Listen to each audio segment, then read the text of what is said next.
شروع اللہ کے پاک نام سے جو بڑا مہربان اور نہایت رحم کرنے والا ہے۔ السلام علیکم۔ اللہ نے جیسے ہی دنیا بنائی اس کے ساتھ ہی اسے اپنے انجام تک پہنچانے کی کچھ نشانیاں بھی بتا دی تاکہ لوگ عبرت پکڑیں اور قیامت سے قبل توبہ کر لیں۔ رسول اللہ صلی اللہ علیہ وسلم نے قیامت سے پہلے ہونے والی جو نشانیاں بتائی ہیں ان میں سے بہت سی نشانیاں پوری ہو چکی ہیں، جبکہ کچھ بڑی پیشن گوئیاں ابھی ظہور پذیر نہیں ہوئی۔ ان پیشن گوئیوں میں ایک بڑی پیشن گوئی امام مہدی علیہ السلام کا ظہور ہے جو قیامت سے پہلے ہوگا۔ آخری نبی حضرت محمد مصطفیٰ صلی اللہ علیہ وسلم نے الحدیث میں یہ خبر دی کہ قیامت سے پہلے ایک ایسا زمانہ آئے گا کہ دنیا میں کفر پھیل جائے گا، زمین ظلم اور سرکشی سے بھر جائے گی، اسلام صرف مکہ اور مدینہ کی طرف سمٹ جائے گا۔ اس وقت نبی کی بیٹی سیدہ فاطمہ سلام اللہ علیہا کی اولاد میں سے ایک شخص پیدا ہوگا جو زمین کو عدل و انصاف سے بھر دے گا۔ ان کی حکومت تمام روئے زمین پر ہوگی، لہٰذا آپ نے فرمایا دنیا ختم نہ ہوگی یہاں تک عرب کا بادشاہ ایک شخص بنے گا جو مجھ سے یا میرے گھر والوں سے ہوگا، اس کا میرے نام سے ملتا ہوگا، یعنی محمد ہوگا۔ وہ زمین کو عدل و انصاف سے بھر دے گا جیسے وہ ظلم اور زیادتیوں سے بھری ہوئی تھی۔ اس روایات سے پتہ چلتا ہے کہ قرب قیامت مسلمانوں کے ہاتھوں حکومت چھن چکی ہوگی، حالات بد سے بدتر ہوتے جائیں گے اور ہر طرف کفر اور شرک عام ہو چکا ہوگا۔ اس دور میں حکومت پر بیٹھے رہنماؤں طاغوت کی اطاعت کرنے والے ہوں گے جو ظلم اور زیادتی کریں گے، عوام ان سے پریشان ہو چکی ہوگی، لیکن اس تاریک دور میں ایک نور پھوٹے گی، بلکہ اسی طرح جیسے عرب زمانہ جاہلیت ظلم اور شرک کیا کرتے تھے اور پوری دنیا میں ظلم اور سرکشی کا بول بالا تھا، اس وقت اللہ نے انسانیت کی رہنمائی کے لیے امام کائنات حضرت محمد مصطفیٰ صلی اللہ علیہ وسلم کو مبعوث کیا تھا۔ بالکل اسی طرح قرب قیامت کے ان بدترین حالات میں اللہ امام مہدی علیہ السلام کو مبعوث فرمائے گا۔ لہٰذا حضرت جابر بن عبداللہ سے روایت ہے کہ رسول اللہ صلی اللہ علیہ وسلم نے فرمایا وہ وقت قریب ہے عراق والوں کے پاس روپے اور غلہ آنے پر پابندی لگا دی جائے گی۔ آپ صلی اللہ علیہ وسلم سے پوچھا گیا یہ پابندی کس کی جانب سے ہوگی؟ تو آپ صلی اللہ علیہ وسلم نے فرمایا اجمیوں کی جانب سے۔ پھر کچھ دیر خاموش رہنے کے بعد کہا وہ وقت قریب ہے کہ یہ اہل شام پر بھی پابندی لگائی جائے گی۔ پوچھا کیا یہ رکاوٹ کس کی جانب سے ہوگی؟ فرمایا اہل روم کی جانب سے ہوگی۔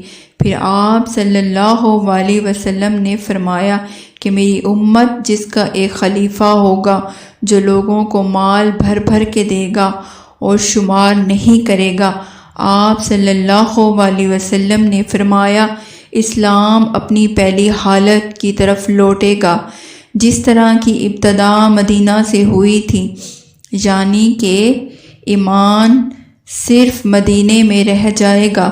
اسی روایات سے معلوم ہوتا ہے کہ امام مہدی کے ظہور سے قبل مسلمانوں کے مالی حالات بہت زیادہ خراب ہوں گے اور لوگوں کی طرف سے اہل اسلام کو شدید نقصان پہنچایا جائے گا، حتیٰ کہ لوگ کھانا کھانے کے محتاج ہو چکے ہوں گے۔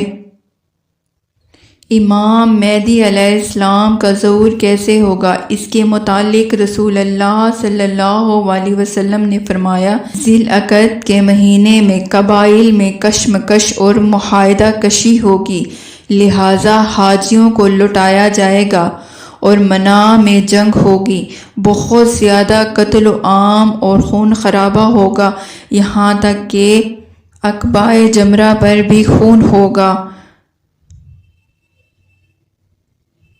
نوبت یہاں تک آئے گی کہ ایمان والا یعنی امام مہدی علیہ السلام بھی وہاں سے چلے جائیں گے اور وہ رکن اور مقام ابراہیم کے درمیان آئیں گے، ان کے ساتھ بیعت کی جائے گی، اگرچہ امام مہدی اس کو پسند نہیں کریں گے۔ بیعت کرنے والوں کی تعداد اہل بدر کے برابر ہوگی، بیعت کرنے والوں میں سے زمین اور آسمان خوش ہو جائے گی۔ جب لوگ بھاگ بھاگ کے امام مہدی علیہ السلام کے پاس آئیں گے تو اس وقت امام مہدی کعبے سے لپٹ کر رو رہے ہوں گے، چنانچہ لوگ امام مہدی علیہ السلام سے کہ آپ کے ہاتھ پر بیعت کرتے ہیں۔ امام مہدی علیہ السلام کہیں گے، افسوس تم کتنے معاہدوں کو توڑ چکے ہو اور کس قدر خون خرابہ کر چکے ہو۔ اس کے بعد وہ نچاتے ہوئے بیعت کریں گے۔ پھر آپ صلی اللہ علیہ وسلم نے فرمایا، اے لوگو، جب تم انہیں پا لو تو ان کے ہاتھ پر بیعت کر لینا، کیونکہ وہ دنیا میں بھی مہدی ہیں اور آسمان پر بھی مہدی ہیں۔ لہٰذا امام زمانہ علیہ السلام کو لوگ ان نشانیوں سے پہچان لیں گے اور ان کی ہاتھوں پر بیعت کریں گے۔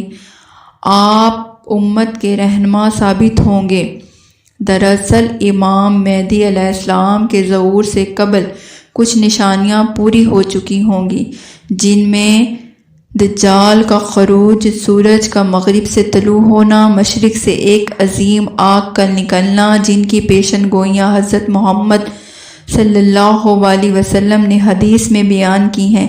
ان نشانیوں کے پورے ہو جانے کے بعد مسلمان خود اس انتظار میں ہوں گے کہ اس امت کو نجات دلانے والا وہ رہنما قریب ہی آنے والا ہے۔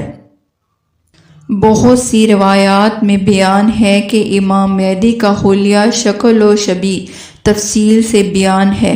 رسول اللہ صلی اللہ علیہ وسلم نے فرمایا، مہدی میری اولاد میں سے ہیں، روشن اور کشادہ پیشانی اور اونچی ناک والے، وہ روح زمین کو عدل و انصاف سے قائم کریں گے، جس طرح وہ ظلم اور ستم سے بھری ہوئی تھی، اور 7 برس تک زمین پر برسر اقتدار رہیں گے۔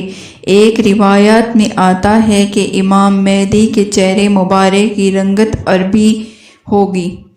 جب امام مہدی علیہ السلام کا ظہور ہوگا تو امام مہدی علیہ السلام کے پاس وہ علم ہوگا جو حضرت محمد نے امام علی علیہ السلام کو دیا تھا۔ ہاتھوں میں وہ تلوار ہوگی جو آپ کے دادا علی ابن ابی طالب علیہ السلام اپنے ہاتھوں میں اٹھایا کرتے تھے۔ امام مہدی علیہ السلام کے ہاتھ میں اللہ شفا رکھے گا۔ امام مہدی جس کو ہاتھ لگائیں گے لا علاج مرض بھی ختم ہو جائے گا۔ امام مہدی کے پاس حضرت محمد کی زرہ ہوگی جو امام مہدی پہنیں گے، ان کے جسم نور کی مانند چمکے گا، لوگ ان کے ہاتھوں پر آ کر بیعت کریں گے، اور اسی وقت حضرت عیسیٰ آسمان سے نازل ہو چکے ہوں گے۔ حضرت عیسیٰ اللہ کے نبی تھے جنہیں آپ کی زندگی میں ہی آسمان پر اٹھا لیا گیا تھا۔ ایک پیغمبر ہونے کے باوجود عیسیٰ امام مہدی علیہ السلام کے پیچھے نماز ادا کریں گے۔ لہٰذا روایتوں میں آتا ہے کہ صبح کی نماز کے وقت دمشق کی مسجد کے مشرق مینار پر عیسیٰ نازل ہوں گے۔ وہ اس وقت دیکھیں گے کہ حضرت امام مہدی نماز شروع کرنے والے ہیں۔